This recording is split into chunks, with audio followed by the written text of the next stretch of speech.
No. No, he's not. He's not. We don't need a quorum. No. Yeah. You got me. Okay. All right. We'll call to order tonight's budget workshop meeting, April 20th, 2022. This meeting is being held with the benefit of public notice as required by the Open Public Meetings Act. Madam Clerk, please call roll. Mr. Carabelli? Here. Mr. Ty? Oh. Here. Mrs. Phillips? Here. Council Vice President Whalen and Councilman Caparo absent. Okay. Please stand for our salute to the flag. I pledge allegiance to the flag of the United States of America and to the republic for which it stands, one nation, under God, indivisible, with liberty and justice for all.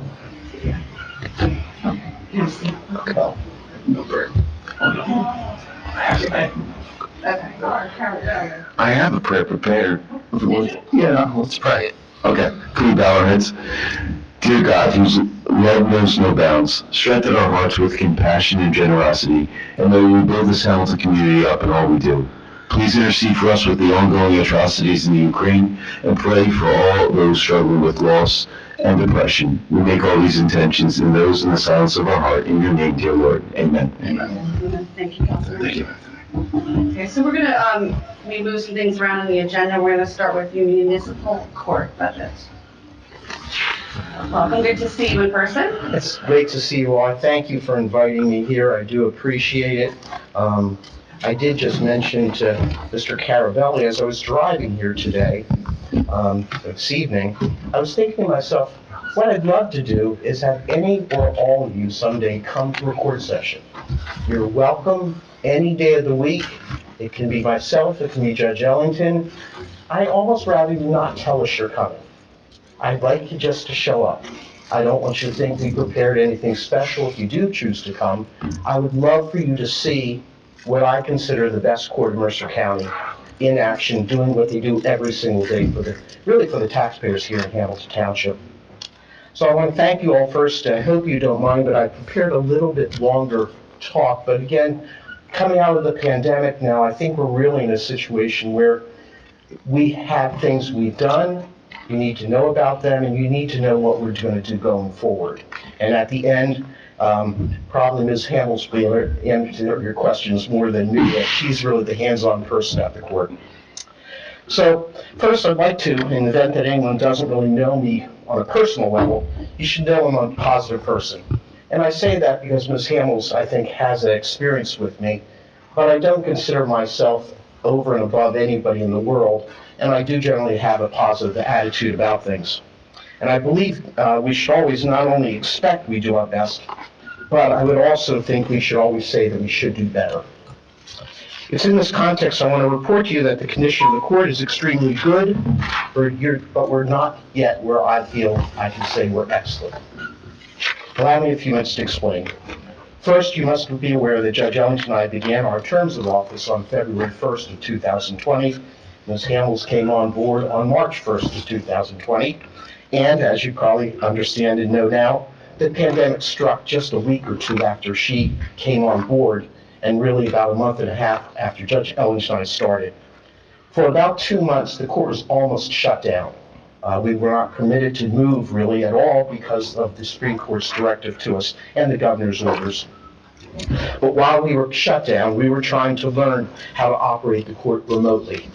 And it was a significant problem because really the Zooms, the Teams weren't really prepared, as you probably know yourselves, to handle certainly a court session where we'd be inviting anywhere from 50 to 75 people to come to a session. And those folks obviously had most of them probably had no experience doing anything. But by the summer of 2020, we had reopened, and to the extent that we could, we were doing matters completely remotely at that point, with certain constraints as ordered by our Supreme Court. Up until the pandemic, we were permitted to suspend driver's licenses, issue warrants for the arrests of people who either failed to appear in court or failed to pay money that was owed to the court.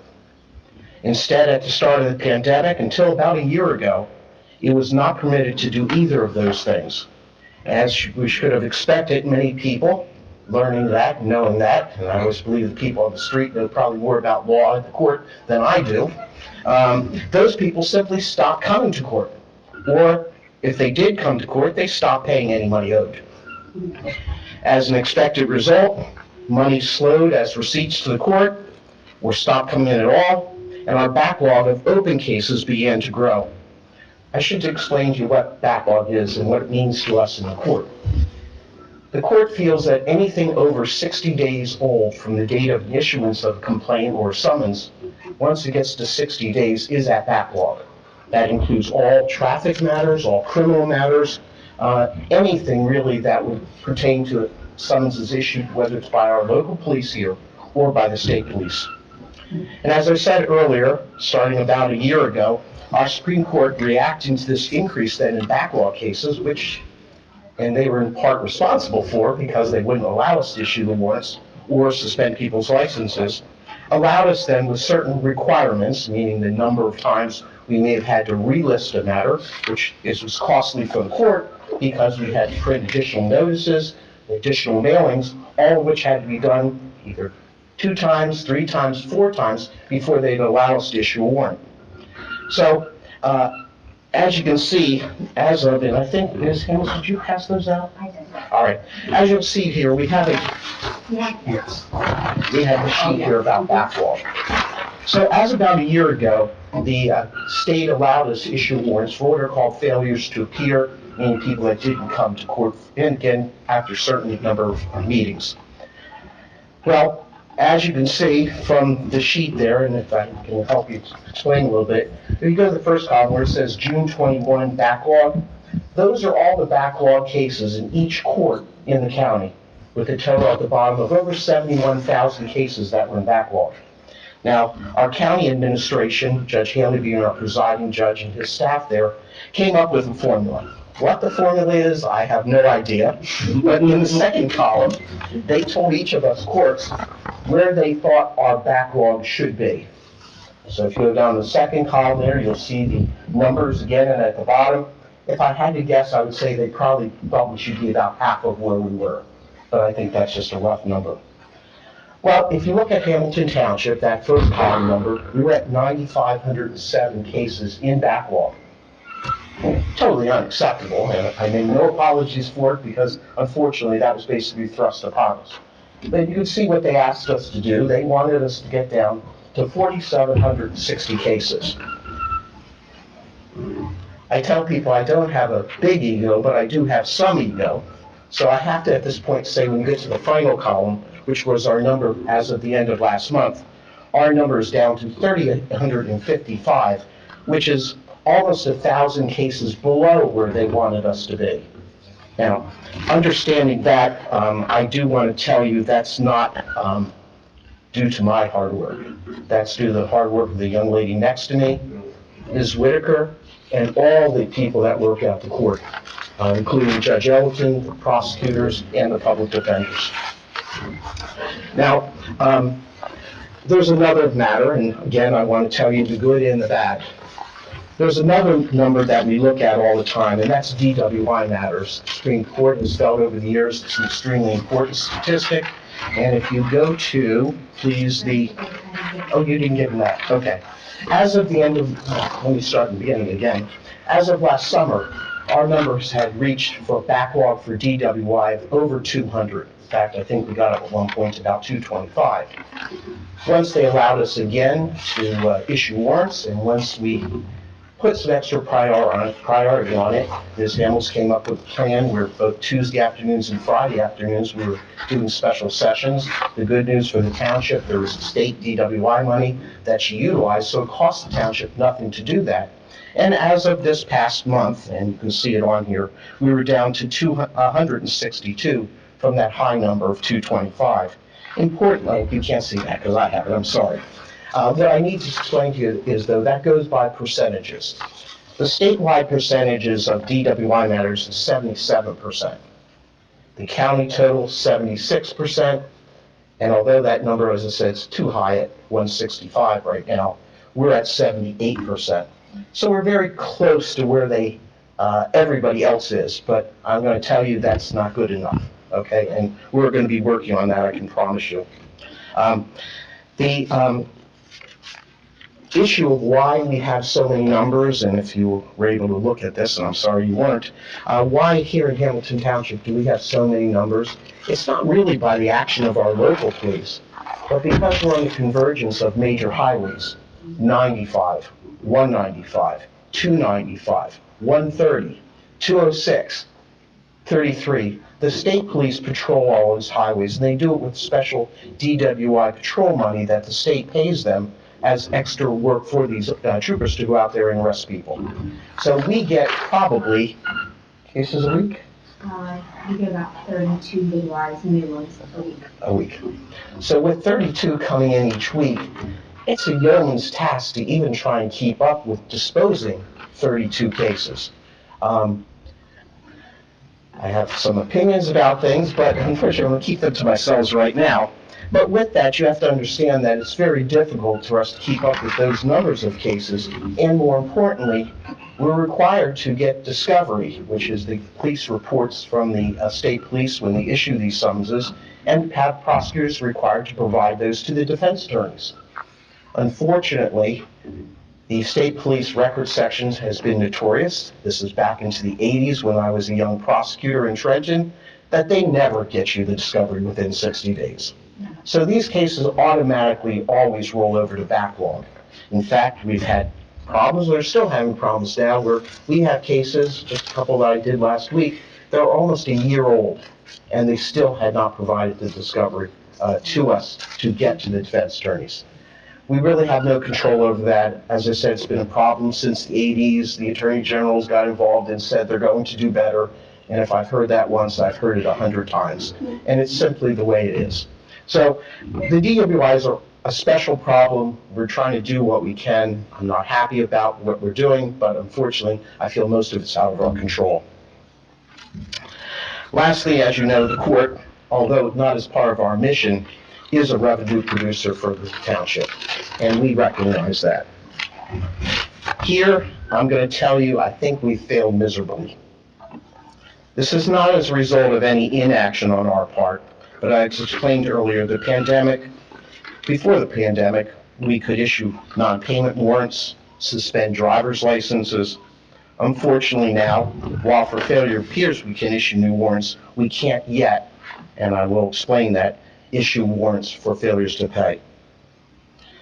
Recently, it's become a statewide issue. We're not the only municipality dealing with this problem of failures to pay. Across the state, municipal courts and the judges and other persons involved have complained to their various presiding judges, and as I said here in Mercer County we have Judge Haley, and Judge Haley just within the last month we had a meeting, all the judges with Judge Haley. Everybody was complaining about the fact that they can't collect money because we don't have the tools to make people pay money. And I understand, and Judge Haley indicated that this month, whenever their presiding judges meeting, I know it's on a Monday, I'm not sure whether it's the third Monday or not, but he may have already had a meeting where they were going to talk to all the presiding judges. And of course, it's not even in their control. This matter has to go up to the administrative office of the courts and then the Supreme Court. So hopefully within a month or two, we may hear some new way that's being offered to compel these payments that need to be made. I've always said as a young judge, and now as an old judge, that people haven't been punished when they were given a ticket, although that may make them upset. They're not punished when they come to court, although they may feel they are, and they're not even being punished when they plead guilty. The punishment really is when they reach into their pocket and pay the fine. So right now, at least in my mindset, is that punishment's really not being assessed. And until the state basically gives us permission to do so, we're going to kind of be stuck in this problem. I also understand, and as a result of the pandemic, as a result of the loss of jobs, there were people that were simply not able to pay. That's not an issue for me. If someone honestly comes in and tells me they can't pay, they're not working, they're on food stamps, whatever they need, I have no difficulty with that. But right now, they simply aren't paying, and that's really where we're stuck at this time. whether it's choices between food and housing, support of their kids, certainly the court has to fall behind that. But again, we need to be in the ballgame, so to speak. As I said, I'll be happy to speak about any of the above if you have questions. As you all know, I've been involved in municipal courts for almost 40 years now, and I'll honestly tell you, I've never been prouder of a municipal court as we have here in Hamilton, beginning with Judge Ellington, who's just a terrific person and a wonderful judge, very, very smart, a lot smarter than me, and I believe that to be true. To Ms. Hamels, our director, to our new court administrator, Ms. Whitaker, and all of the prosecutors, the public defenders and staff, each and every one of them are doing a lot, and a lot more than they would have ever had to do 2 years ago before the pandemic. I could give you a name and tell you something I've seen do over the last 2 years, each and every one of them, and you'd be shocked at the amount of effort they put in these various tasks that have been provided to them. I tell people, if I've helped them in any way when I'm there doing things with them, it's been a pleasure. I just can't say enough about how wonderful they are. I know that my job is a part-time judge. I know what that means. I have to appear for 5 sessions a week. Ms. Hamels will tell you, much to her chagrin, they see me almost every day there, even when I don't have court. I may show up at that time instead of in a suit. I may show up in a sweatshirt or a sweater, or maybe a nice dress shirt, but I do show up. And the reason why I do that is all of them have questions, things that come across their desk that they need an answer to. When I go during those off days when I'm not in court, I'll go to my desk and I'll have papers with questions all over them. I feel like I should be there because in order for them to do their job, they need me to give them my opinions on these various questions. So I'm not saying this is something that I'm special. I just believe that I have a duty. Ms. Hamels can also confirm this, that in the last 2 years, I have not taken a vacation. I'm proud to say I'm actually going to go away this September. And one of the reasons why I'm going to go away is, truthfully, I feel like the court is in good hands. Judge Ellington can cover anything over this for 2 weeks while I'm away, and Ms. Hamels and Ms. Whitaker certainly can do what they need to do to keep the court going. I want to just thank everybody here for listening to my little bit of a presentation. I hope it gave you some more information about what we do, how we do it, and why, unfortunately, maybe we aren't doing everything we should be able to do, and we would have been able to do a couple years ago. Again, thank you very much for having me here. I do wish that you would all, one time at number, at your convenience, please come down to the court. Sit in on a session, walk in the back to the clerk's office, talk to the folks, have them explain to you what they do when the phone rings. And if you're in court with me, you'll see how a court functions. Judge Ellington obviously would be the same. So I want to thank you all very much. And if you have any questions, I'll be happy, or Ms. Hamels. Thank you very much. Thank you. I just want, so in regards to what you, I mean, of course we understand. I mean, we were all under executive orders. You couldn't, and I know there were attempts at Zoom and, as a teacher, of course, I had to do the same. We kept going. But, yeah, I mean, understandably, we know that the payment. So at this time, we still can't require payment, is what you're saying. We're waiting for the date that we can actually say you have to. Yeah, many years ago when it was open court, there was a way you could cajole out people. You'd complete a case and you would say to them, okay, it's $240. How much do you have today? And, people would go, well, I guess I've got to pay something. So it's about $100, okay? You're going to pay $100 today, $140 by the end of April. Okay, you at least got the 100. Even if they tried to run out on the other 140, you got the 100. Now, unfortunately, because we're on Zoom, because we're on the phone, all right, it's $240. When are you going to pay it? Well, now there's no hook. They're not there.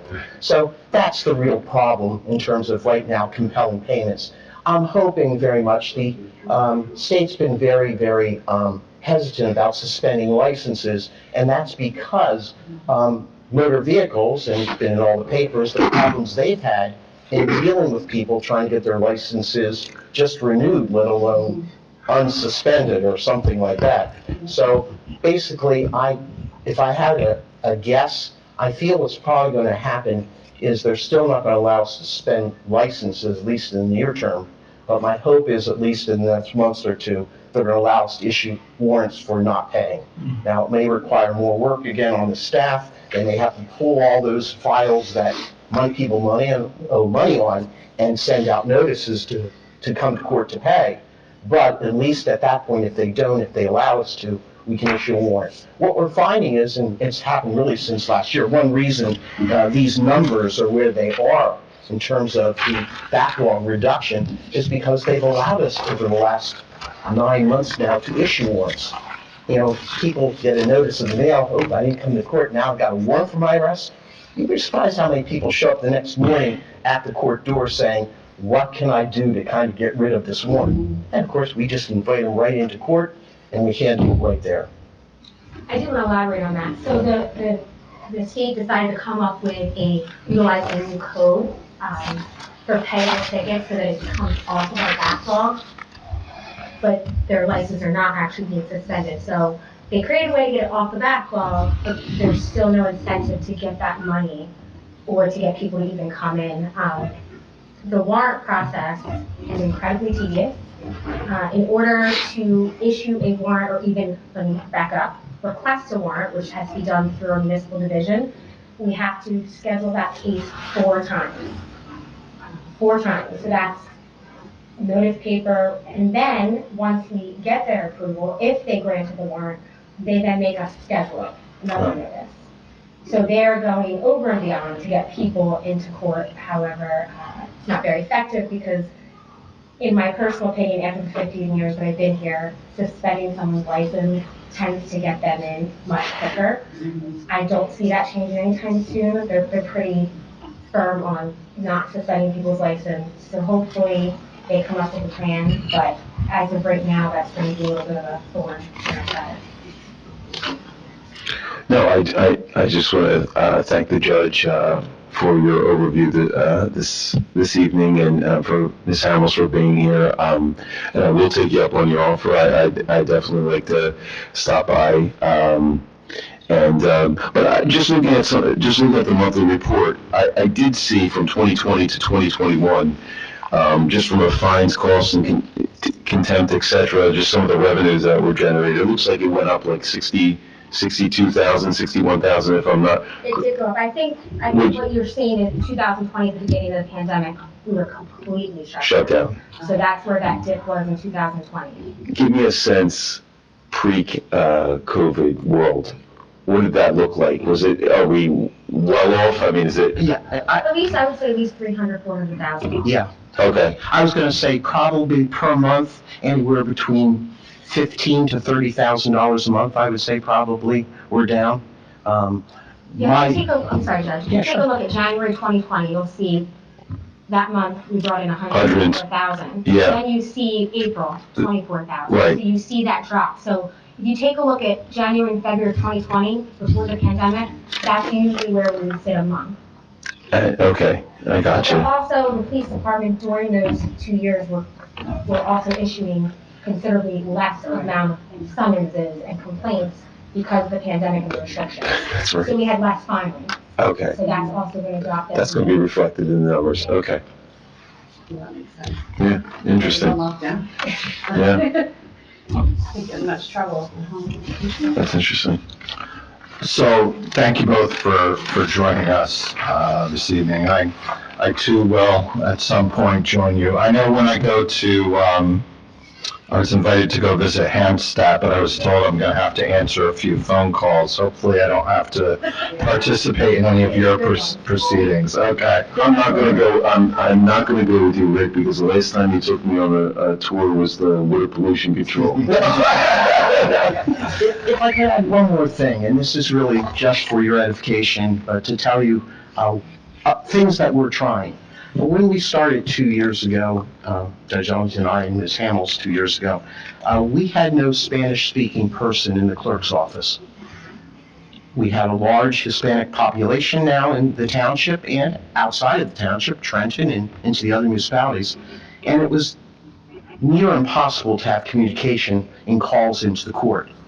Within the last year, we hired Catherine, who is bilingual, originally from Colombia, a tremendous person. She's picked up the systems fast and the ability, and I see it when I wander through the office too to make sure things are okay. And when I wander through and I see her and hear her then on the phone talking to a Spanish individual, it has added so much to the court in our ability to answer to people when they call us. And I understand that we're going to, Yeah, we'll be hiring another bilingual individual. Ms. Hale's been working on this. We have a gentleman we're going to be hiring, Mr. Santana, who's also bilingual. So what we'll hopefully will have is a better ability to communicate to people in their native language, which again is going to help us move these cases. I know it sounds like maybe we're all about public service, but it's not just that. It also is about helping the court operate. So I'm a positive person, but I am sometimes selfish, wanting to make sure we're helping ourselves. If it helps other people, that's so much the better. But in this case, too, it's going to help the court, I think, operate better. That's great. Yeah, and our court is our township is a township that's changing, and it's good to see the court evolving with that. One of the issues that our township, the country at large, has faced is the opioid crisis, the drug problem, and I'm wondering how that's affected your workload, and also, how you're interacting with, how this court is interacting with the recovery community, and what type of success you're seeing from those efforts. So pre-pandemic, we were working with a nonprofit called NJTIP. They would come in, they get a copy of the court calendar, they would highlight, they know the drug charges, and they would highlight them, and then have a conversation with them, the defendants, and the goal for them, they're retired officers who created this. Their goal is to assist them in the process with the courts so that they don't feel as if they get overwhelmed. They get sober, they get in a good place, and then they're overwhelmed by all these court cases that they racked up during a period of their life that they went through. So having them, because of the pandemic, that stopped. So I do need to reach out to them because they were wonderful. I mean, some people were not very happy with them coming up to them, but for the most part, people wanted that help just to get them through the process. Women's Space has started back up in person, which is wonderful. We have them come twice a month. We have a day with Judge Ellington, a day with Judge Sansino.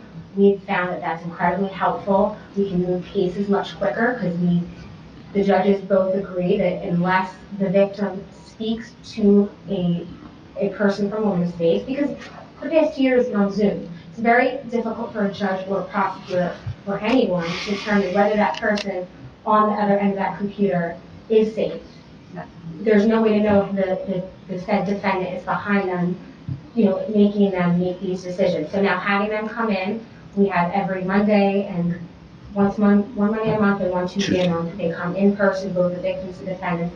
They get to meet with Women's Space. We know at least that we're trying everything we can on our end before we put those.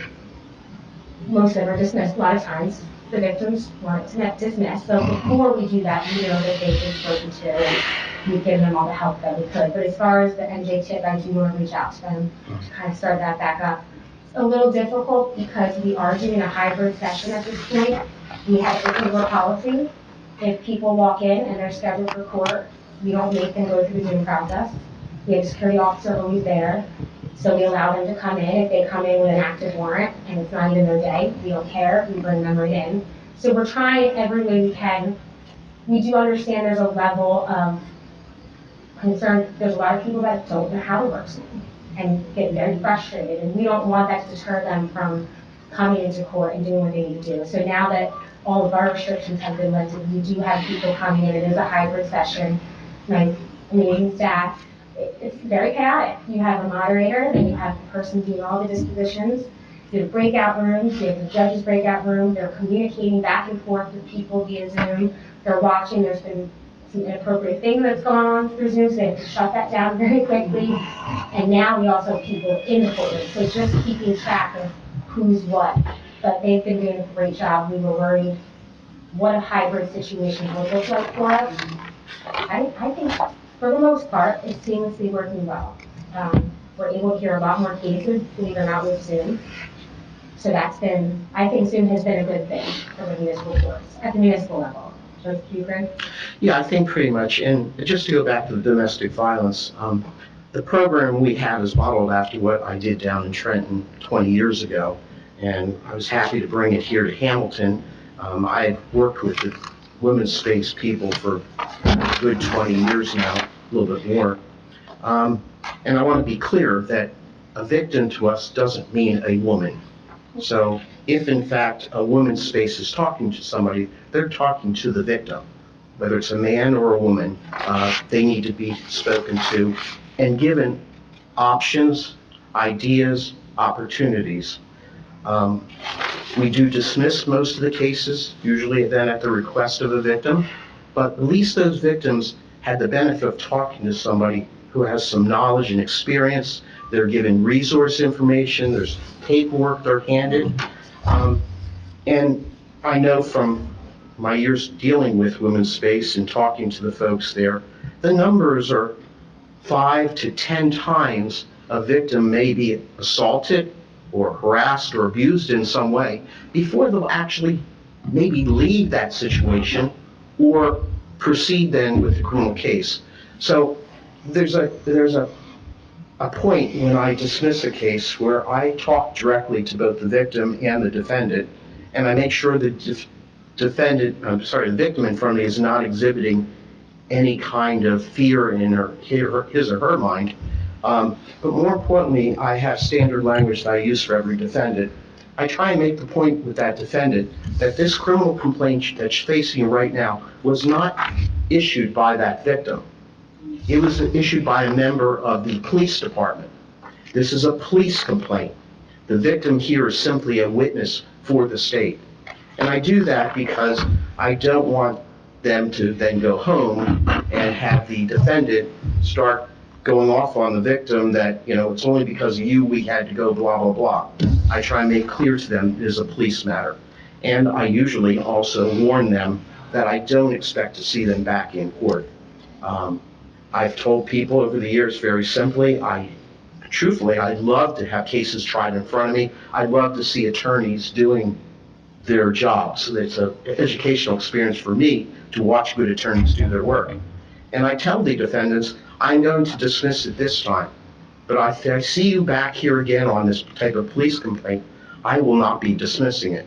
If the victim refuses to cooperate, that might very well be, we'll cross that bridge when we come to it. But this is a police matter, and I will require the police officer to be here and testify. And I've told people, and it's 100% true, that 100% of the time when somebody's been convicted of domestic violence in front of them, they have gone to jail. So we try and make it clear, we know, we're realistic enough to know that we're not going to end domestic violence in the world here in Hamilton Township. But we're going to try and do what we can, the best we can, to protect victims, to make sure if it doesn't happen again, in their case, maybe word will get out and it'll discourage other people. Judge, I really appreciate both of you expanding on the domestic violence. Early in my career, I worked for a few years advocating and working with victims in the court system. And I know that I have the entire pandemic, that's all I could think about, especially as a teacher, seeing, we were seeing inside people's houses. You could sense things. And I myself have students who suffered domestic violence during the lockdown. So have we seen more, do you think there's more people coming forward now that there's a little bit more? Because I'm sure that people were just, like you said with the Zoom, you don't know. And we saw in the news where people were being intimidated. I saw more in the past 2 years, which is bizarre to even say, because I would never think to fight with my mother with this, family members, like adult children that living with families. A lot more domestics have always been. Right. With spouses or two people that live together or share a child together. But as far as the domestic of mother, daughter, or son, father, that to me has definitely increased. truancy has increased. I just typed up 15 truancy complaints 2 days ago for Pat and Neil, and I'm sad to see a first grader, 65 consecutive days missed. You know, with the older kids, you expect a level of, you drop them off, what happens? It's harder with a 10, 11, 12 grader, but a first grader, it's scary. So I appreciate Pat O'Neill from the school board, works very hard, very detailed reports, and I'm grateful that there's somebody out there advocating for the children, because I have a first grader. 65 days is a lot of time to miss a first grader. So it's very sad to see, and it's unfortunate what's happened in the past 2 years with that. But I would say that a lot more citizens complaints too, which I think is a level of boredom. I think the tit for tat, a lot in the high rises, we have a lot of this elderly citizens filing complaints against each other, a lot of back and forth. I think there's a level of boredom. I have found we used to have set hours where we would take citizens complaints, which was always, it was never ideal. It's very difficult to say to someone, you can only file a complaint from 10 to 11, Monday through Friday. Well, I have a job 8 to 4, so I have to understand that other people do. So now we do appointment only, which has actually worked out to our benefit, because it's amazing how a 1 week lapse and people just don't show up.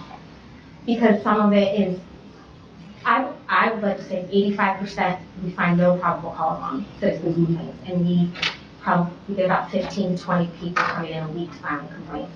So it's a lot of anger. Do you think Jessica, you think you're gonna keep it that way, or? I want to keep it that way. It Okay. needs to be working.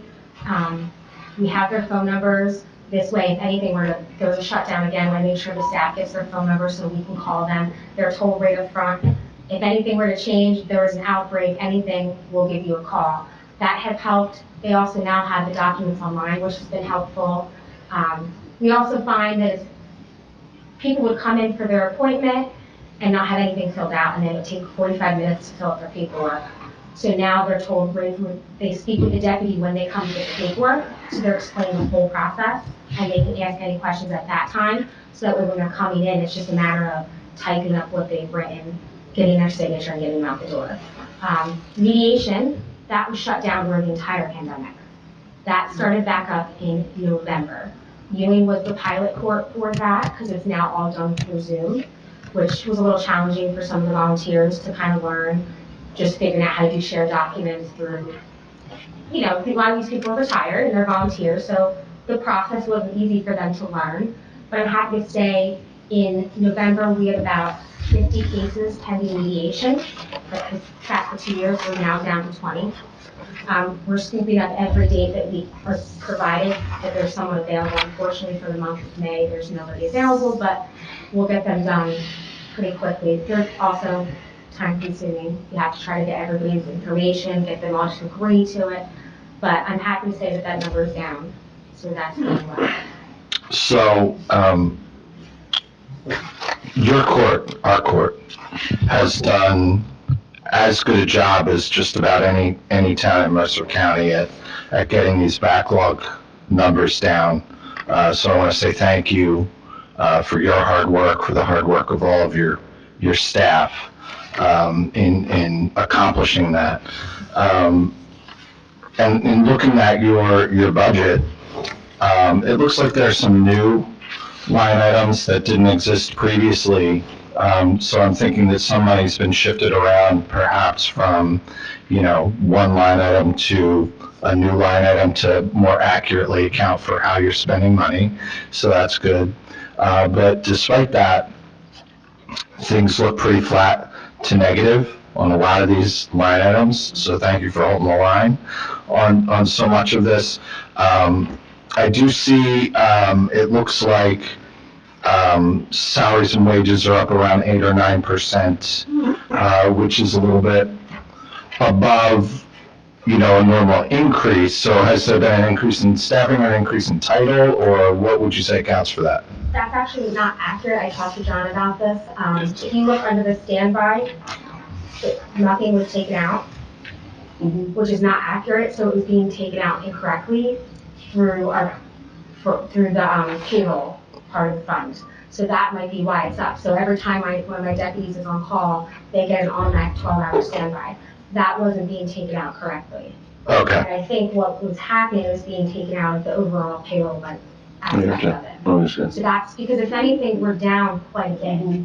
I had two of my higher title individuals retire, and I took who was a deputy, I made her a court administrator, which covered the one, and I never filled that other higher title, so it should be significantly down because we also have 4 vacancies. So I think that's the discrepancy. All that money for standby and overtime was not taken out in the correct accounts. so, I'm sorry, John and Kathy, you guys follow up with us on that and just, okay. We will, because we're looking at it too, and I recognize what you're saying, and that's completely accurate, but for the budgeted amounts, you know, the actual amount that we're budgeting versus what we budgeted last year is up a little bit higher than normal. So John will take a look at the salary and wage spreadsheet that we put together and make sure that it's got everything in there appropriately, so. Okay. Maybe we just didn't, not budget for that vacancy and that type of thing, so. And this would include the new translator as well, correct? Well, Additional position? The translator's not really, they're a She's a court clerk. prototypist. Yeah, But She yeah. just filled it. But is that was a new position or no? Oh, you just have to get someone who's bilingual to fill. Yeah. There was some, She came from Trenton, she did like a for governmental transfer. She moved down. and the new gentleman, Mr. Santana, who hopefully will be on board next month, actually had previously worked at another court in Woodbridge, thank you. And as I said, is bilingual, so we've been lucky really to be able to find 2 people with experience who are also bilingual and plug them into entry-level positions, really. Now, I do want to say our overtime under that line was also lower. Was lower. We had the ARP grant that we utilized. I had the staff working overtime for those sessions because I was granted, I think, John, might know, I think it was about 15,000 for extra sessions. I used that for the staff as well. So I didn't have to utilize any overtime money for those. So would you say, Jessica, standby may have been pulled from salary and wages It had to be pulled from somewhere. somewhere, and then, Definite, every pay period I had at least I had one person on call that's an automatic 12 hours unless they opt for comp, which most of them. okay. But overtime, the numbers over 2020 and 2021 didn't meet the 15,000 that was allocated, right? I mean, which, No, and that was probably covered by a majority of the costs through ARP? I mean, I would say it's a mixture. I would say there's definitely a decrease in overtime because I no longer have somebody Right. back at night right, because it's virtual. Yeah. So that is done. And then if we ever need somebody, my part-time person is that person that will be doing that. So I've eliminated having to bring 2 people back at night. okay, So we don't have that anymore. that's So fair. that would be every Tuesday night, so there's that decrease as well. That's fair. Just wanted to say, Judge, thank you for the invitation to come visit your court. I think all of us will probably take you up on that because Please. we'd much rather do it by invitation than by the other kind of invitation that we don't like. But I also want to thank you and Jessica for really all the work that you do because you do a tremendous job and all of your staff. Really, you've built a nice staff. And you've done such a great job with getting not just the goals accomplished that you want, but really making it a place that, is from a business administration standpoint, I don't have to worry about what's going on over there. So, and I'm very happy that you communicate with us regularly and tell us how you're doing. It's really refreshing. So thank you so much for all the hard work. We appreciate it as well. I do want to say, coming into this position was not the easiest, being part of the employee and then becoming a director. It's been definitely a bumpy road, but I am so impressed with the staff. I have never in 15 years seen us act and work so effectively and efficiently as a team. I was very honest with them in the month of July, August, September. I had meeting after meeting, it's going to be bad. The sessions are going to be big. This is the only way to get a backlog is to overload the sessions. More so we could get the warrants because they have to be scheduled 4 times. If you're waiting a month to month, the turnaround time needed to get shorter. And, I thank them and they worked very hard. I just can't say enough. They've been amazing. Doing works as a team. It's been very frustrating to go from Teams to Zoom to close down to hybrid to, no, you can't do this, now you have to do this.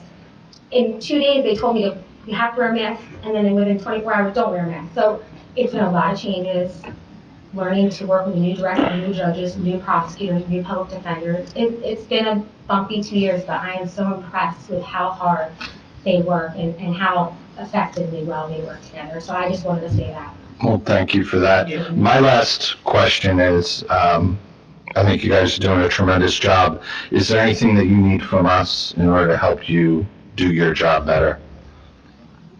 Honestly, no. I have to say, I think we're in a fantastic place. For the first time in our career, we used to be scheduled 2 to 3 months out. June is barely full. So everything that we're touching is being handled pretty quickly, except for the state police matters. And unfortunately, a good percentage, to go back to the opioid crisis, a good percentage of those DWIs are drug related. So then it causes a whole new backlog waiting for labs. There's now the police cameras. They all have to be redacted. Every single one has to be redacted. Very time consuming. So that is going to be a thorn in our side permanently. But we have really great prosecutors, and they're really good at just determining what's the next step. So I think we're in a great place. Yeah, I think I've said it before to you all. I dealt over many years as the judge and chief judge down in Trenton and now here. And truly, and I mean this honestly from my heart, Jessica will tell you that I don't lie at any time to any of them. I tell people exactly what I think. I've never felt more respected as a court as you folks have made me feel respected and our court respected. I promise you, when we have a request, it'll be a sincere request where we really need something. We're very conscious of trying to maintain a budget and trying to increase the revenue as we can. But we really want to thank you all for the support you've given us, and the mayor too. I know he's not here, but you guys have been nothing but great, and I just want to thank all of you for everything you've done. Thank you, Judge. Yeah, and I think we all feel the same way about Judge and you know, your whole team. You know, this has been a trying time of 2 years to, you know, you've grown, you've created a whole new team and done that and stay within. I don't want to keep much longer. I just have a quick question. When you're saying state police, do I recall from last year we were talking about state police? As far as revenue goes, we don't really get much from the. So as far as the backlog, it's a backlog of cases, but it's not costing. We're not losing money because we don't get as much from the state. No, we're not. Yeah. The problem obviously though is they increase our numbers. So Okay. while we're doing those extra police cases and we're sending out multiple notices as we're required to do, that money comes out of our pockets, and at the very end, all the time and effort that was put into it by the staff and everybody else, we get $33. As I remember you talking about last year at the budget hearing. And, you know, it's frustrating. I'm happy to say now that the local police department Hamilton is now on e-tickets, I have seen in a great way an increase in tickets being issued, which Locally. yeah, Mhm. so which is great for us, and that was one of the big bonuses. It's so much easier for them to just type it in rather than have to handwrite 15 tickets. Mhm. They might just stop at the 2. Yeah. So definitely, that's been very successful having the e-ticket system. I think so. I just have one quick question, on 028, other professional consultant services, that's if we have to bring another judge in to support Yes. Judge Santanito when he goes to Correct. a lavish resort. No, I'm joking, I'm I'm joking. going to Paris, Berlin, There you and go. Warsaw. All right. There you I go. love That's it. great. Now, Enjoy. it's all because of my daughter. My daughter's at the conference there. That's what that category, okay, never mind. Because of the pandemic, with Judge Ellington and Judge Santillo, there's really no need to take any time. I had to force them just to take their personal days. Okay. And it Okay. will cover for each other a lot of the time.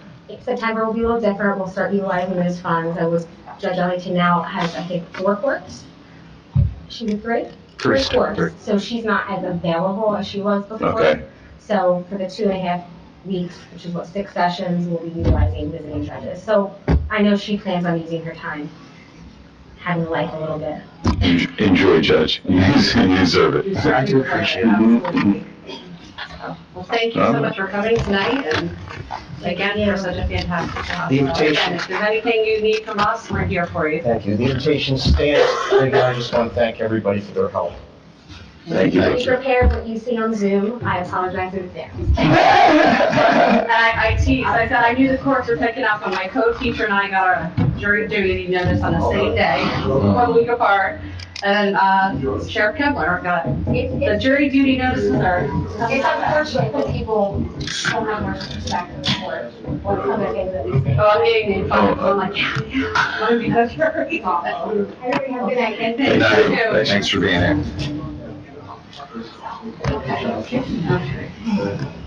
You ready for me, or do you need a break, or? Just switch.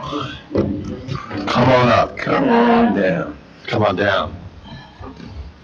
How I use the, Need the music though, Thank you you. can't say, come on down. I just don't like sitting down and talking. Hello, you all. Are you going to say if it pleases the court? Yeah, before may you- it please the court, my name is Melissa Schreiber, the Director of Law and Township Attorney for the Township of Hamilton. I'm here on behalf of the Department of Law, and I'm pleased to be here. How's that? That was very good. What's that say again? Sort of wrote at this point. So I understand that it was asked of a previous director what the 3 goals were for the upcoming year. Gee, who asked that? I don't know. What kind of councilman would ask such a question? And so I thought about it for a second, and I remembered back to my Latin. I took Latin for many years because I am that dork, as you all know. And I remembered what Julius Caesar said, Veni, Vidi, Vici. I came, I saw, I conquered. It is my impression that my predecessors did not a lot of what we do in this department now. They would settle instead of fight cases. They wouldn't bring cases. They would not represent departments in municipal court like we have been doing recently. They didn't have people's backs. They didn't write whole new codes involving cannabis. They didn't constantly review the ordinances to make sure that everything was up to date and correct. They didn't write briefs. They didn't stay late. They weren't here on Sundays. They weren't here first thing in the morning. They weren't pregnant. Work from the hospital bed. Right. My department, we have 2 lawyers now, Ms. Eugene and myself. And at no point does something happen where the other doesn't know what's going on. As you know, last night, last minute, I found out I was on the way to the ER for my daughter, who was fine. It turns out. And Jen, who was just sitting there and relaxing and saying how tired she was because, as you may have noticed, she's pregnant. She said, go, I'll take care of it. In the middle of meeting our new CFO, I'm updating her quickly on what's going on, because she's not in the agenda meetings, she's something I take care of. And she took it and ran. And not only did she take it and run, but she conquered. She came, she saw, she conquered.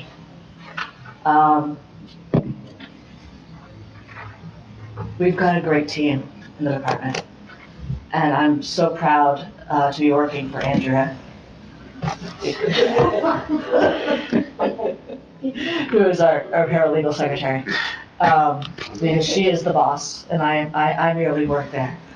But I think back on this last year and the upcoming year, about all we've accomplished, this council, this administration.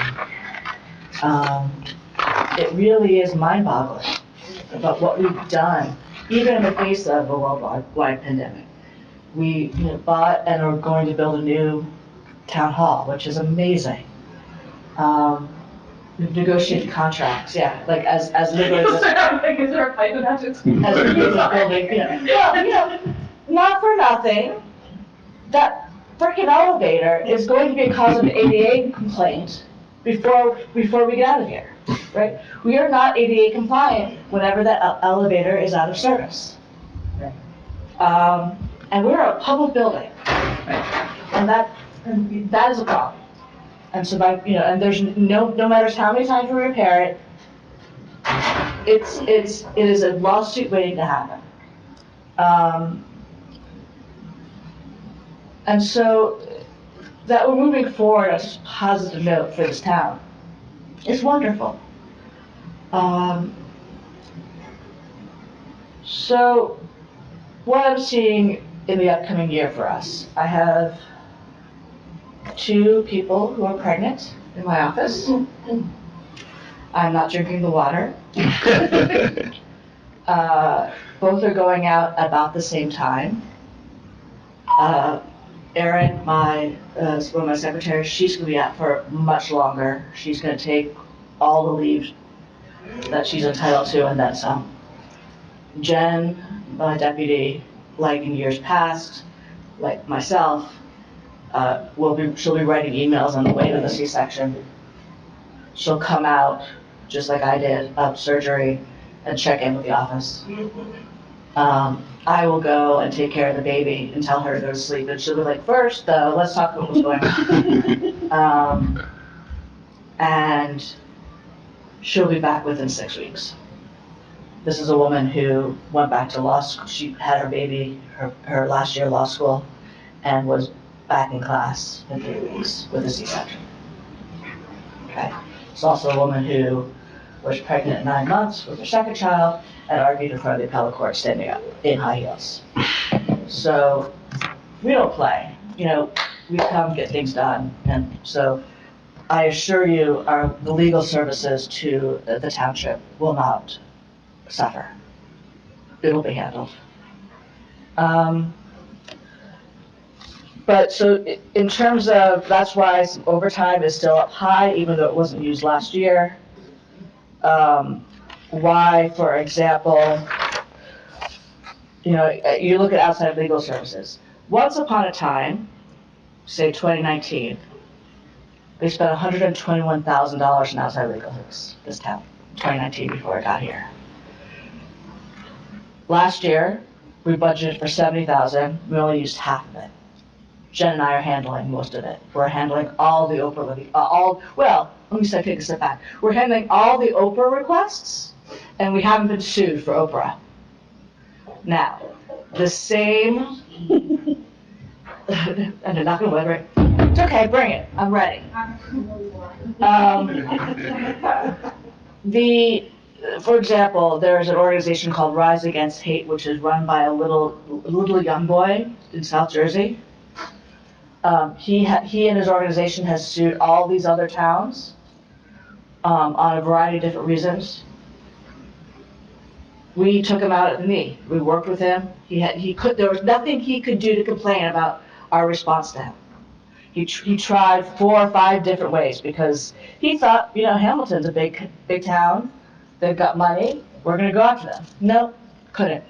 He was completely, you're going to talk to my lawyer. I was like, please, I'd love to talk to your lawyer. Have your daddy call me.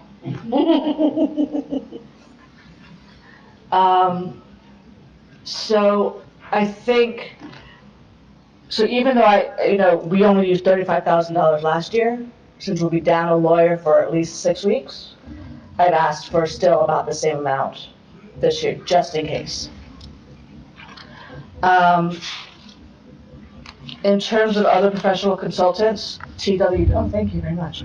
TWW is starting to heat up, and so we're going to need to hire, between the other towns, our professional expert. So at this point, I don't know what's going on. Oh. Trenton Waterworks, yeah. So that's why that is still up at the same number, give or take. One question I do have for you all, and this is great that Fred is here today, the Director for Community and Economic Development. there are costs for title searches. Now, I have that under 2.8, yes. Correct. So title searches run about $400 to $500 each search. Now, I'm required to do it when I do a tax sale foreclosure, and I'm happy to have it done.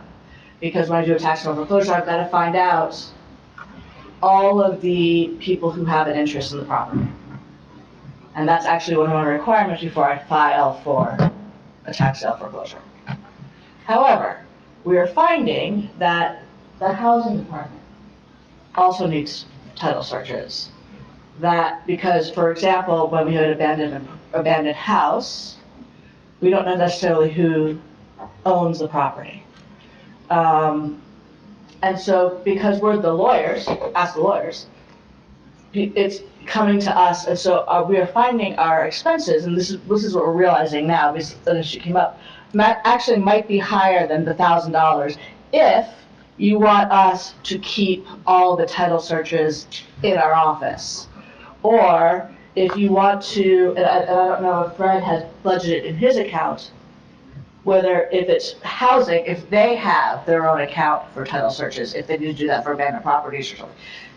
It doesn't matter, we need to know as a body that these costs are going up, because we are much more active in chasing after properties, whether because we're foreclosing on them, we need to get somebody to be accountable for the abandoned property, we need to figure out who we're suing, because oftentimes an LLC is just it's a fake name.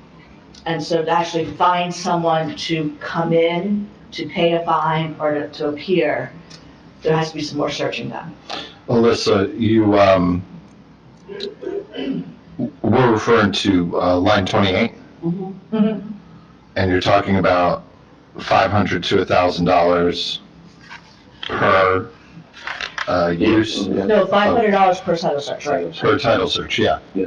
And it looks like last year you spent less than $5,000 Right. on this particular line item. So that's 10 title searches? It was give or take, right, so I did about 4 to 5 foreclosures, and then there was some East State Street matters that, because remember when we were taking some East State Street, so those title searches are done, so that's about right. And these are apart from, I know Fred's department has stepped up its activity dramatically. So I expect there to be additional costs there. This obviously does not include No, those costs. right. So you have title searches you have to do. Fred has title searches he has to And they've do. been asking, recently they started asking us for it because we're the lawyers, right? So we know how to do it, we have the contacts and so forth. So again, no problem doing it, but if this is a decision from a policy perspective, you want it all to come out of my office, that's fine, then Mr. Dumont needs to explain how many title searches he thinks his housing office might need, ballpark. Well, I would say, Kathy, that kind of falls under your purview to tell us where you think it's best to, account for these costs. I think it's fine to keep it all in one department and have legal do that, if that's the type of search that they need. There's nothing wrong with that. Fred would probably be better at saying when in the process that's determined. So to offer some clarity, the title searches that legal did for us last year, there are 4 properties that council authorized last night to be demolished, and 6 properties on East State Street where the ownership was in question, and the township did take ownership, and Councilman Carabelli was out there with us when we demolished those ones. Right. And we That's what I mean. anticipate doing a lot more of Nice that. job. Right. But you do have 8,000 Nice job being out in there. the line item for title searches. Right.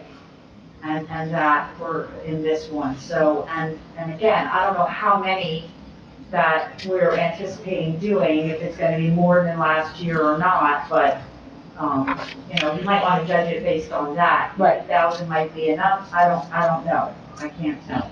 So, I mean, again, and I'm happy to speak with you offline about it and we can work it out. I wanted to bring that up because it was something that I didn't know what was being budgeted for in his department versus mine.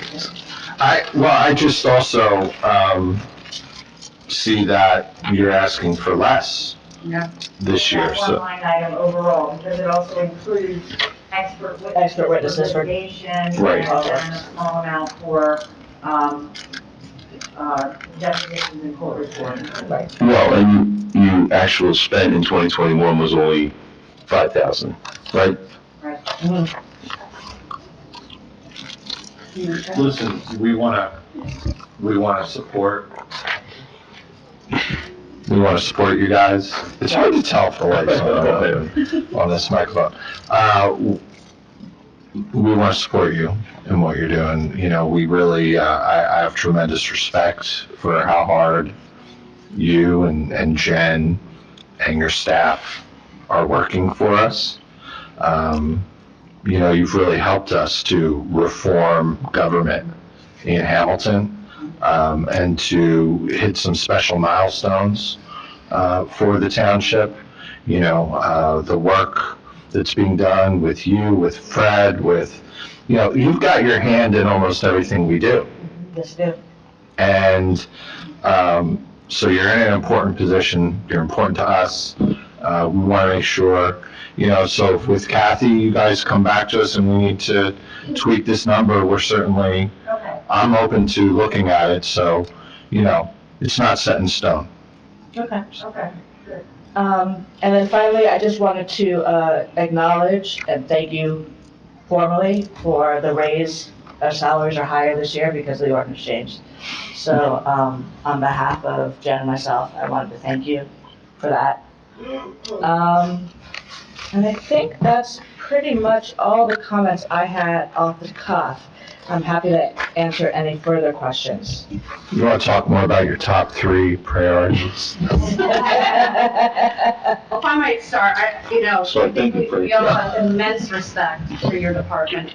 You know, there may not be official overtime, but we know you guys work overtime all the time. You are always available. Like you said, Jen stepped in last night. We had a matter that we really needed an attorney here for. And, you know, whether it's rewriting ordinances, I know we've talked many times about leases that needed to be reestablished. There's so many things that have been neglected for so long that we know you're working on. And then on top of that, the fire consolidation, the shelter, Trenton Waterworks, Altice. I mean, so we have these big cake go all the way down to the small. So it's amazing. How big is your staff again? 5? It's me, it's Jen, we're Yeah. the 2 lawyers. We have a new paralegal that's been here for about 2 months. And then Andrea, who's the boss, and Aaron. Yeah. I mean, I think it's just incredible the work that you've done and accomplished. Again, especially during COVID. I mean, yeah, I just want to say thank you. We've been able to make so much progress in this time and continue to, and we appreciate you do pick up the phone, but I do hope you do get some rest sometimes. But we really, I kind of get, you know, where it's really, we can always count on you to answer our questions. I know you've done research for us and you're always prepared for our council meetings. So just overall, I want to say thank you, and, you know, whatever you need, it's, you know. Thank you. Alyssa, yeah, I just want to also extend my thanks, and I don't want to be the one that doesn't extend my gratitude, and I appreciate the work that you do. You always get back to me, and so does Jen. I just had one quick question. I'm looking at the budget in line item 024, computer maintenance agreements. It's a small number, but I just want to understand it better. Is this something that's an annual fee of $7,000? Yes, so NetDocs, it's not done yet. It's been in the works for a while. This came about during COVID when we realized when Jen and I tried to work at home, and no matter how many boxes of documents we came home, it was never the right ones that we needed when we got a phone call. And we realized in order to be much more resilient as a law firm, basically, we went out and found NetDocs, which is a company that has all the documents, all of our files will be online. They scan everything, Everything will be scanned in from now on. We are working with them on the library and how to organize everything. And so that we become, as much as possible, a paper-free office. It is wonderful because, for example, the courts now, all the courts, it's all online. So once upon a time, when I first practiced law, for example, 20 years ago, if I wanted to file something in court, I would have to have the original, a copy for the judge, a separate copy for the clerk, and a copy to be file stamped and sent back. I put that all in an envelope and I hand deliver it to the court clerk. Now, that's great if a document is 3 pages long. I can't write a thing in 3 pages. I don't know how to write a 3-page something to the clerk. So everything is 20-page brief, plus 7 certifications, each 5 pages each, plus exhibits to each certification of 100 pages each. So every time I would file something, it was, 400 or 500 pages, multiple copies. Now, it's the one document, it's scanned in, off it goes to the court. And by email, it goes to everybody else. So this, ideally for courts, for example, all I have to do is just move documents over. So we are in the process of doing that. It's an annual maintenance charge plus they're organizing the cloud-based system and protecting it. And one of the things they do is, because obviously it's confidential information, they have multiple levels of security. So like FBI uses it, and other, high-level organizations like Xerox and, large corporations where security of documents is important, because my responsibility is to protect attorney-client privilege. And so I wouldn't be able to, in good conscience, go to a program that I didn't rely on the sanctity of the documents. so this will be, an annual $7,000 fee. Yeah, and Okay. part of that is still part of the, it was paid for by the COVID loans, yeah. So, Okay. and then I think at a certain point it goes down a bit. I have to look at the contract, but yeah. Okay. Because we're still at the stage where You're it's still taking everything in? Yeah. Right, okay. man hours on their time to Mhm. set everything up. Well, so you have that, legal service, that you have to subscribe to. Lexis. Lexis. Is that in your budget? It is. It is in, I think it's in books and documents, books and.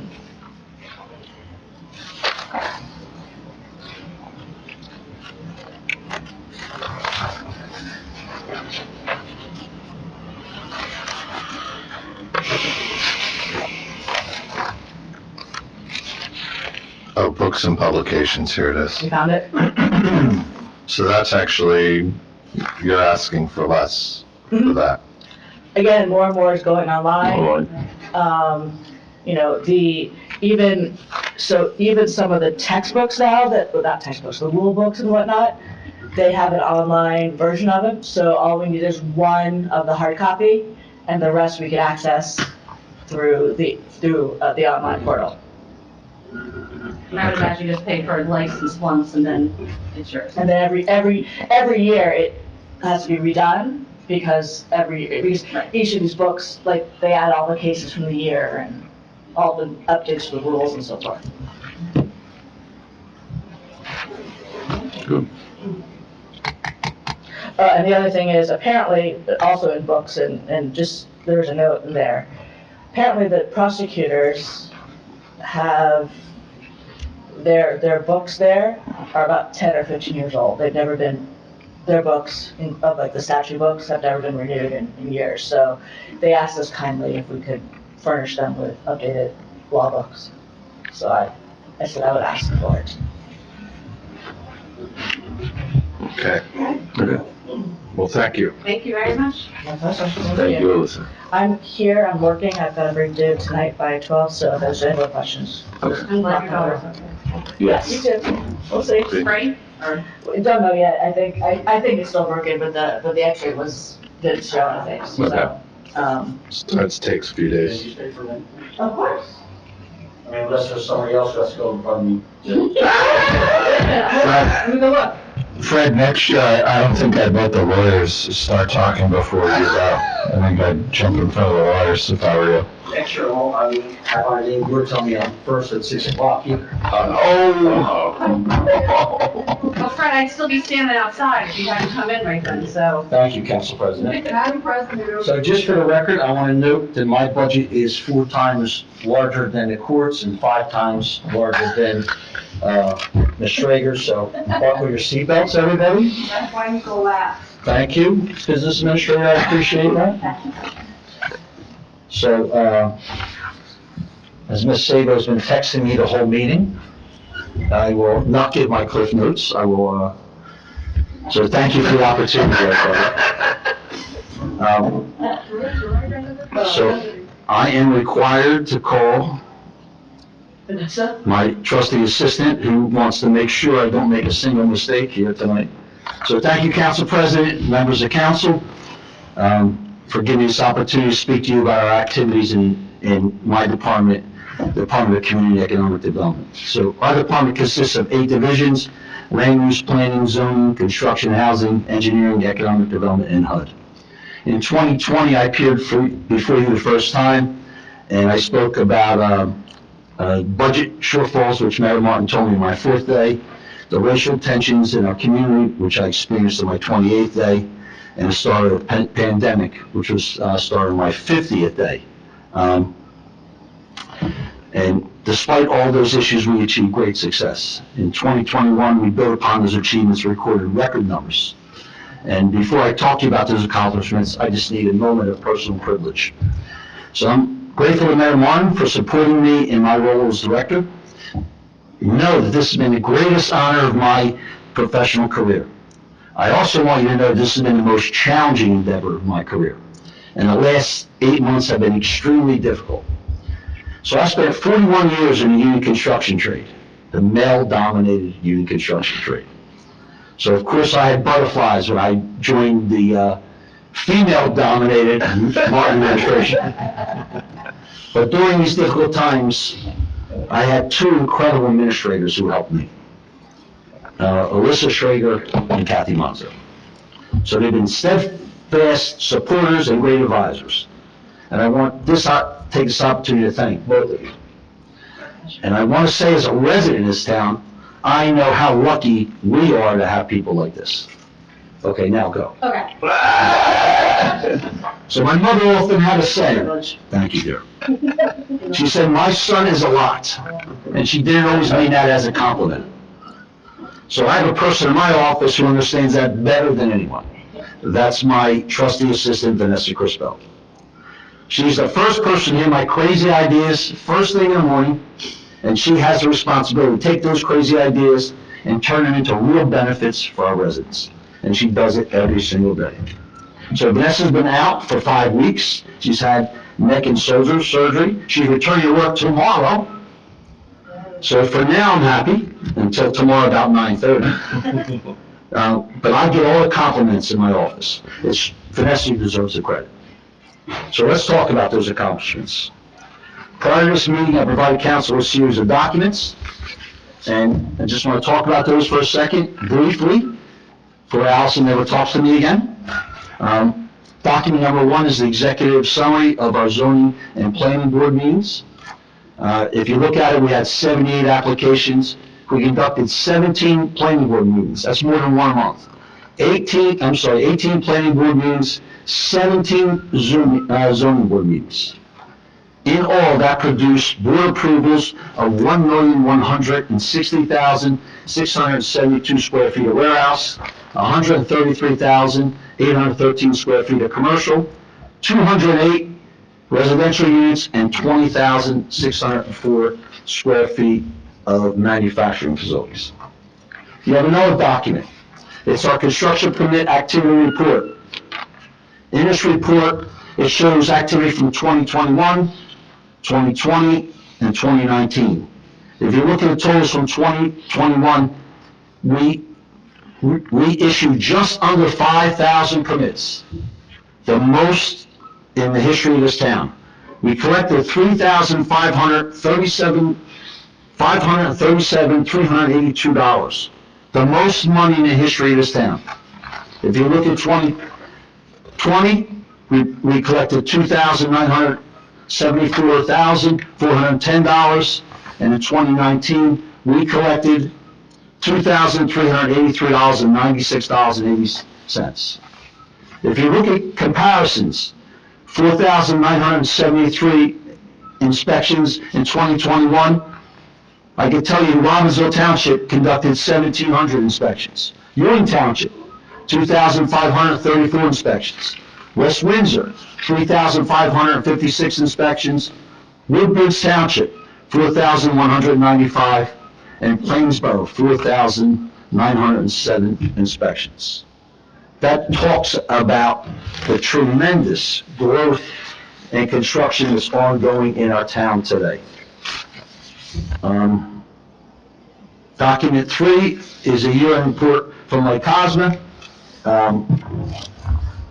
Mr. Cosma has been a long-time employee of this town, and unfortunately is subject to criticism. I can show you how much he does on a daily basis in the cases that he entertains. One inspection official for this entire town. He had over 1,100 complaints last year, and 440 of them ended up going to court or had some kind of record or violation written to them. And finally, I give you document number 4. I want to show you the construction projects which you have previously funded and the amount of road projects that are going on in this town. It's a total of $6,547,738.50. Of that, $1,245,000 are grant monies. So we're very proud of that. So the budget I present to you tonight is a reflection of the enormous amount of growth and development in Hamilton that contributed to a 0% tax increase. Everybody in this room knows I have an ego, and I'm going to take ownership on that. That 0 tax increase is a major result of the work of this department in bringing growth to this town and keeping our tax rate flat. Just as important, under the Martin administration, we have preserved 98.87 acres of open space or land preservation at a cost of $5,537,300. During that same period, we planted 1,277 new trees, highlighting a balance between good development while preserving a great quality of life in this town. The total increase in my department's budget this year is $414,676.80. It's 8.1% increase. The largest increase is in my engineering department, $193,750, which is a 22% increase. That's the result of us assuming responsibility for road inspections. So we took that obligation over from Public Works, including the salary of 4 inspectors. You need to know that that increase in our budget was a decrease in Public Works budget. The next largest increase in construction, the UCC inspections, is $186,073. That's 7%. And that's really a result of the cost of living and longevity, salary increases. There's a 6% increase in housing, $35,950, because we merged our vacant abandoned properties division with housing. Of great pleasure to me is that we have 3 divisions of boards with no increase, and we have 3 with a decrease. And I'm ready to answer any questions you might have. Seeing none, I'll see you later. Well, thank you, Fred, and then again, I know we're all going to be saying probably similar things. You know, you like, we've seen our legal department, you know, you hustle, you were out all during COVID. I know you were out small businesses. We hear all the time when we're out, how great the support was from your department in helping businesses, not just continue to operate, but bring in new business during a time when other towns were losing so many, and we definitely recognize that. In looking at the budget, I mean, you already mentioned the inspection, because that was really the only question I had, because when I thought that, I was thinking about the technology we got that goes around to check the roads. Is that now under this department? Like, that's still public, so. That still is in Public Works, but So these we work in unison between the two businesses. You know, Chuck Thomas and I speak, Chris Marker and I talk 4 times a day. Yeah. That's the connection we started. I talk with Chuck daily, I talk with Rick Agabetti a couple times a day. It's so important that our 2 departments work closely together. We took the road inspectors over because of, we wanted them to work directly with our new township engineer, and that's been a fabulous process. But a perfect example is the mayor brought to our attention South Clinton Avenue. It was very in great deterioration. We jumped out there within 3 weeks. Right now, we're 60% complete on South Clinton Avenue. It's Public Works who's performing the task. It's being funded out of our heart office. So that shows a collaboration between both departments. So it's, I think we're on an incredible path there, and I enjoy my relationship with Chuck and his staff. Thank you. We shall have more questions or comments, Councilman Carabelli? Fred, I want to thank you always, and I know I mentioned this before to you. You're very extremely reliable. You have a good pulse of the town. You've lived here your whole life and truly understand the needs of our community. I thank you for your efforts in bringing in significant revenue to this town, because that's important, as we discuss here this evening through these budget workshops, a flat rate. So I think that's important for our residents, and that's a key component, the revenue that we bring in through your department. So that can't be understated. And Well, Councilman, I just need to note, and business administrator knows this, that I informed the mayor and her the other day, we are 220 inspections more this year at this time than we were last year. Wow. And we're $200,000 ahead of where we were last year. Wow. So 2020 is going to be a great year, and while I'm not ready to forecast it yet, I do believe that 2023 is going to be record-setting for us. And how many inspectors for that? How many inspectors? Yeah. 17. So if Councilman Ty wants to ask me what I need,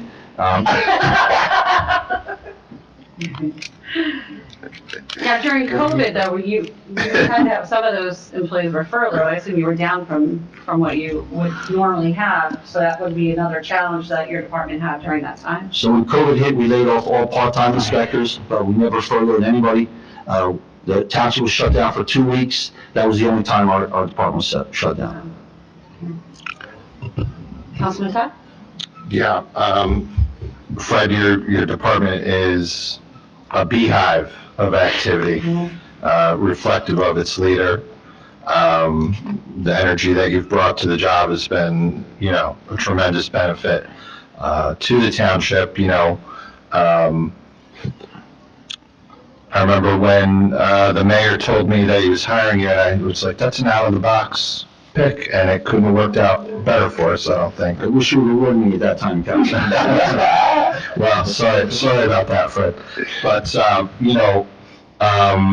not just the tax revenue, but the income being generated from your department is just a tremendous reflection of the hard work that's going on by you and all of your employees in your department. So I appreciate your leadership and your partnership with us on council. And we do want to make sure that you have everything you need to continue to do the job that you're doing for us in the township. So thanks for being with us tonight. Thank you, Councilman.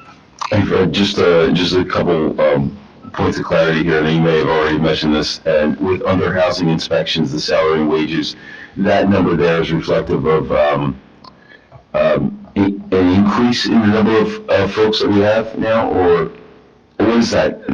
So, back in January of 2021, we separated housing and formed a new division, the division of abandoned and vacant properties. That's right, you said, okay, you said that. Okay. That supervisor of that division retired at the end of the year. That's what I thought you We said. didn't find another supervisor, so we combined the two divisions. Okay.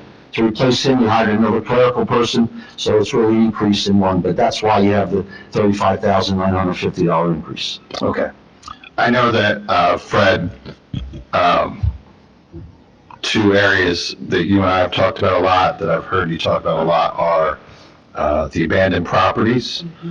We saw some of the fruits of your efforts here last night. I know it's very difficult and is often a cross-departmental effort that's required to get to the point that we got last night with those properties, but also rentals, and enforcement of code when it comes to rentals, and it's been a tremendous uphill fight for your department in that regard. Is there anything that you want to say in regards to those efforts? That is my most challenging division. The housing market in Hamilton is still going through the roof. I have a friend who lives in Golden Crest. I was out with him, and a realtor approached him and asked him if he was interested in selling his house. They told him he'd get over $700,000. He looked at me. I said, "No way." He called me the next day. The realtor was by. He listed his house for $749. 4 days later, he called me. They sold it for $725,000 cash. Wow. So the housing market on sale end is still going through the roof here in Hamilton. On the rental side, it is a very difficult operation. We have several large landlords, 138 properties, another 113 properties, and for many years they've been allowed to get away with anything they wanted to. So now they're brought into compliance. I want to thank Jess and Judge Sansanio. We're dominating over there. We had last month we had 72 court cases, all related to rental violations. So we're not where we want to be in housing. It's a very large hole, but we're throwing everything we have at it. And we've changed the tone of the office. We changed the message out there that everybody, new sheriffs in town, that we're going to do things the right way. And we're not there yet, but we will be there. Thanks. Yeah, and just to piggyback on that, that's another area that I really appreciate is, I know especially during COVID, we got the funding from, the ARP, and your office expedited that money to our local businesses in such a way that, there was no wait. If they needed rental assistance, they got it. You recognize the nonprofits in town that needed the assistance to be able to distribute to the residents. And, we know you were there in person, and I know personally we've talked about, you advocated on behalf of the tenants to the landlords. And I don't know, I can't say what I did, but I can't imagine that's the norm in most towns, that you really fight on behalf of the residents and our businesses. That's really important in our town. One of the great things is I get calls, every single day from other towns. How did you do that? Like, our propane program was unheard of. So many things we were first in the state. We were first in the state to do Zoom meetings. So, and you know what? Gets credit for that, Jeff Martin. He came to me and said, "We're building our way out of this. Figure out a way." So we went to Zoom right away, and that kept it going. And there's been criticism, about warehouses. Show me one person in this town that was affected by a warehouse, because it's the image of the warehouse being built, not the actual warehouse. And if you talk to the people who live in Enchantment, they came to me concerned about Lowe's. And I've been out there for 4 meetings with them. And they can't be any happier because every complaint they had was satisfied immediately. So we're putting warehouses in places, and people get very frightened of it. Oh my God! And next thing you know, they don't even know it's there. And the tax revenues that we're receiving from those warehouses is incredible. And our next mission is cannabis. And I know the mayor has really led the way on this and putting the cannabis growing facilities in proper locations. And you're going to see a lot of, for the first time in my lifetime, you're going to see local union labor in the thousands of numbers working in Hamilton Township. And that's going to be a credit to Jeff Martin. Well, I've said all these nice things about everybody else before. I got that unexpected. When you talk about challenging, I think, what I'd like to say is that you have been my challenge, there's no question about that. But I mean that in a really good way, because really what happens in reality on a day-to-day basis is that, everything that you're doing in all of your divisions, you do. You gave Alyssa and I a lot of credit, but it really is credit to you because you bring to us those challenges that you have on a day-to-day basis. And, you know, we all sort of, you know, get together and come up with, but I come up with a solution or something to help you when you need it. But I find in most cases, you don't need the help. You know what you're doing. I really appreciate your dedication and commitment. It's just not only refreshing, but you don't see it in everyone. So it's very unique and it's really refreshing. But you talk a lot about being dedicated to this job, and you are.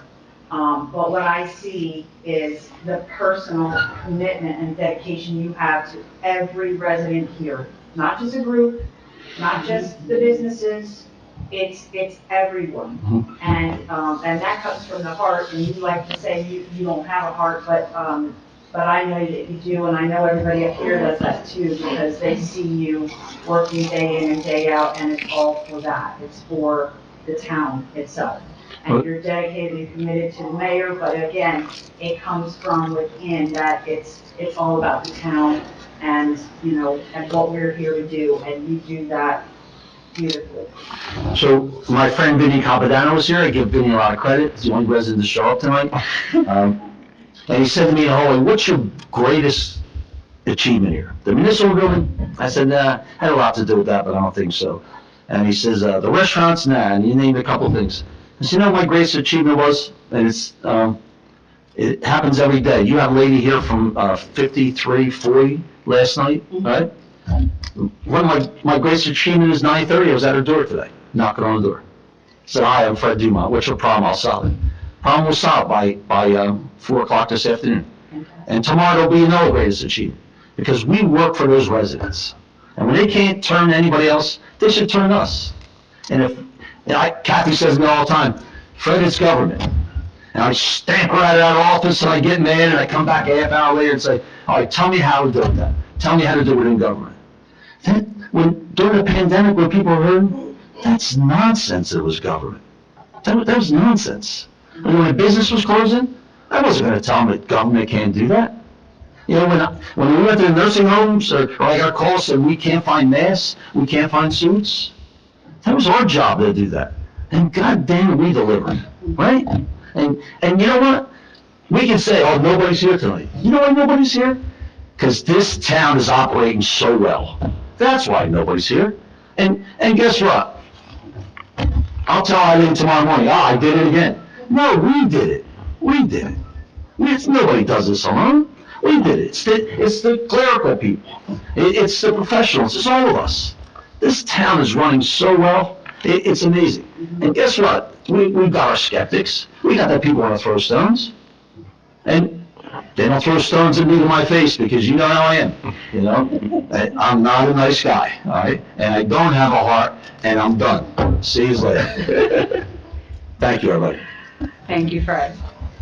All right. All right? Yeah. Okay, so with that, We do it 6 o'clock. meeting adjourned.